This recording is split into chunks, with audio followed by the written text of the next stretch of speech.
Do you think you've been fair in your assessment of this administration? Because looking at the health of the economy when President Tinubu took over, it was in dire straits, and majority of those who were contesting against him, the front runners, had also said that they were going to remove subsidy.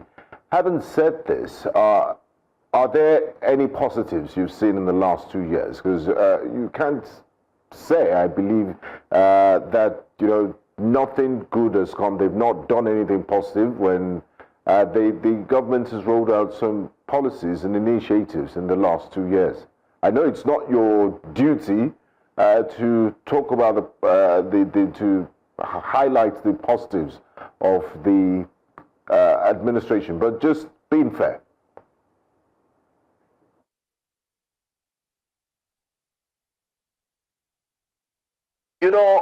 The budget 2025 is already padded to the tune of about 7 trillion naira. One street light will cost Nigerians 200 and something million naira. One pole of street light, one borehole will cost them almost 200 million naira. What good can come out of such a government? How many people have been held accountable for the security situation in Nigeria? What good can come from such a government? What is their defense? I can't sit down here, like I told you. If you start praising this government, there's no way you will not appear like a fool. I can't sit down here and make a fool of myself. Because you journalists, if I praise this government now, you give me a returning and a cross-examination. And I will not have anything to answer. When you are padding the budget with 7 trillion naira, you are borrowing money to students who want to go to school. Like I said, security and welfare. I wish, I'm not a member of any political party now. If there is any reason this government has given me to praise them, I would have praised them.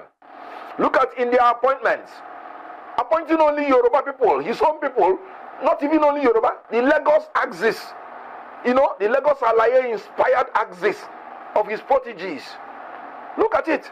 Whether you say the Chief Justice of Nigeria, whether you say the Attorney General of the Federation, whether you say Minister of Finance, Central Bank Governor, whether you say every notable thing, whether you say Inspector General of Police, Chief of Army Staff, whether you say insecurity in economy, what do I say? He chose a fellow Muslim for a same-fare ticket, not recognizing our diversity. Section 15, 3D of the Constitution. He said every association must cut across religious and ethnic barriers. This government, apart from religion and ethnicity, I don't know his basis of appointment. All his appointees performing in an F form, especially those ones that are from his place, and he's not doing anything about them. What will I praise? I wish I have anything to praise, and I will be here singing the praises. Remember, I was a member of that political party. So tell me yourself, give me by practical data, empirical facts, the things this government have achieved, and I will interrogate it, and I would say I concede that to you. But there is nothing to be praised. Like I said, I can't stand on the blood and the graves of the innocent Nigerians that are massacred nationwide to begin to praise a government for what?